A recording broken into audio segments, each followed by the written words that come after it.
The U.S. and North Korea's presidents make nice and talk nukes. Also, while the cameras from CNN and Fox News and MSNBC and even the BBC go with nothing but wall-to-wall coverage of Michael Cohen. There is something else brewing that, in terms of worldwide implications, is actually more newsworthy than those stories. India has bombed Pakistan, and tonight Pakistan is responding.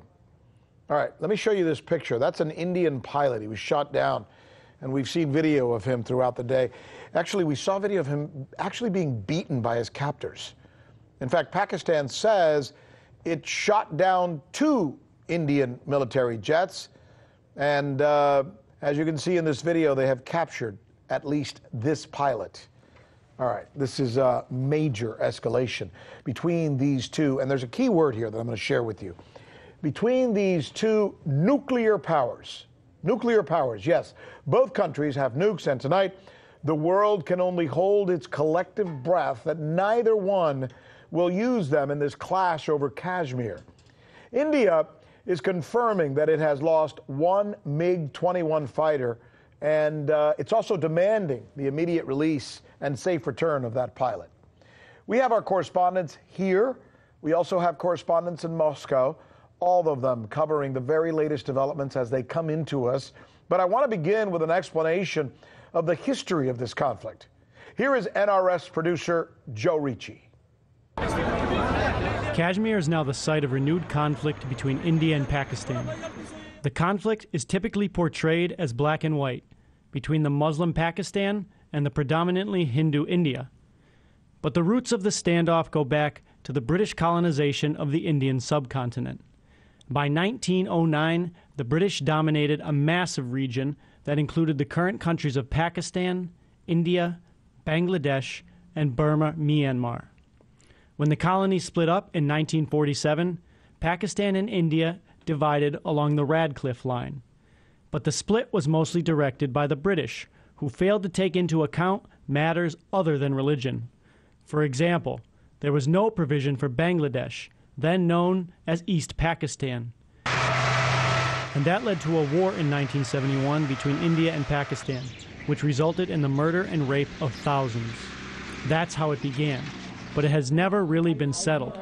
And what's worse are the ominous words of this Pakistani military official who responded to the Indian attack of his country in this manner. Now it is time for India to wait for our response. The response will come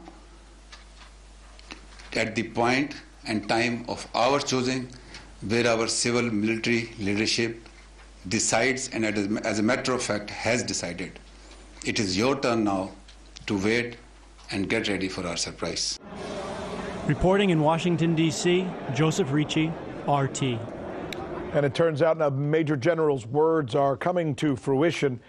And then there's these words, uncharted waters. Uncharted waters. That is what a Pakistani ambassador is saying tonight about these attacks between these two countries who once again have ominously the weaponry necessary to literally blow each other up. We are lucky to have RT correspondent John Huddy on our team. He has extensive international experience. He's going to be covering this story for us. He's going to be along in just a minute. If you just wait just a second or two, we're going to have that story. This is The News with Rick Sanchez, where we lead this story because we do believe it's time to do news again. All right, let's do it. Tonight, the big concern is best explained with one word: escalation. Will these two countries, Pakistan and India, be able to end or at least tamp down this conflict without resorting to the type of weapons that they both have that can kill thousands and thousands of their own citizens? That's what makes this such an important story. This back and forth tonight between the two countries, it is intense. Here is our RT correspondent, John Huddy. Flames burned and smoke rose from the charred wreckage of what is said to be an Indian MiG-21 fighter jet shot down today in a dangerous escalation in fighting between India and Pakistan, bringing both nuclear powers closer to war. Indian officials say the air fight happened as Pakistani jets tried to attack Indian positions on the Indian side of the so-called line of control border separating both countries in the mountainous Kashmir region. Indian officials say one Pakistani fighter jet was shot down over Pakistan.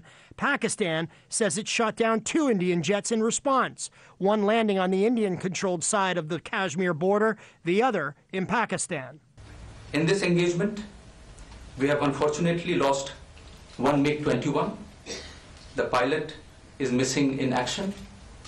Pakistan has claimed that he is in their custody. We are ascertaining the facts. This video purportedly shows Pakistani military officials questioning the Indian pilot who was reportedly beaten by Pakistani villagers before the Pakistani military captured him. So, Wing Commander, you hail from which place in India? Am I supposed to tell you this, Major? I'm sorry. I'm from down south. You're from down south? Yeah. Okay. And are you married? Yes, I am. India is demanding the immediate return of its pilot.